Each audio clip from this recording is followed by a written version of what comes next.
Terrana, parliamo dell'UDC, un partito che cresce giorno dopo giorno, tante adesioni. Ecco, ma il vostro punto di vista sulle prossime elezioni provinciali? Non sembra che il centrodestra abbia un accordo, almeno nella nostra provincia, considerando quello che abbiamo visto? Ad oggi non c'è un'intesa, ma ritengo che nel centrodestra deve costruirsi un centro forte. L'UDC è in grande crescita in Sicilia, ma anche in Italia, devo dire, ci sono tante adesioni, soprattutto negli ultimi mesi.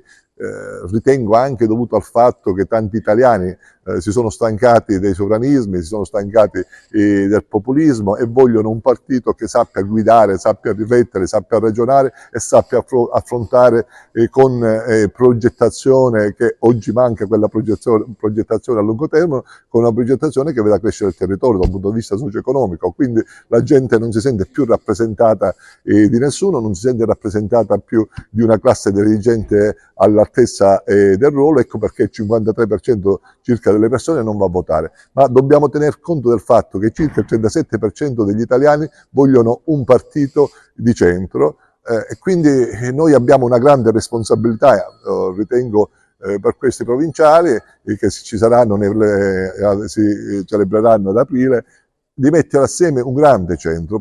Dobbiamo sperimentare il centro siciliano, che possa essere poi esportato in tutta l'Italia. Ritengo che oggi l'UDC, la Democrazia Cristiana, noi moderati e Forza Italia dovranno fare un ragionamento e fare un grande listone dove ci stiamo tutti e diamo l'idea al Paese e soprattutto ai siciliani, diamo un riferimento certo di un centro forte che vuole governare il Paese e può governare il Paese.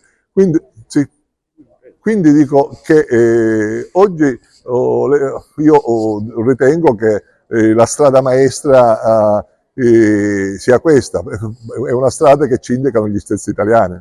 Ecco, c'è una possibilità che l'UDC entri al comune di Agrigento in giunta? Allora, noi non entriamo in giunta anche perché riteniamo, fermo restando che non siamo polemici con nessuno, perché noi non entriamo nella sfera personale, ma ritengo che il comune non è stato governato per come doveva essere governato, Agrigento Capitale non è stata preparata per come doveva essere preparata, e se oggi io come UDC non ho fatto nessun intervento, non l'ho fatto perché per non arrecare danni agli albergatori, per non arrecare danni a tutti quegli operatori economici che vivono attorno al turismo, perché molto spesso la polemica diventa sterile quando esce fuori e si fa più danno che bene.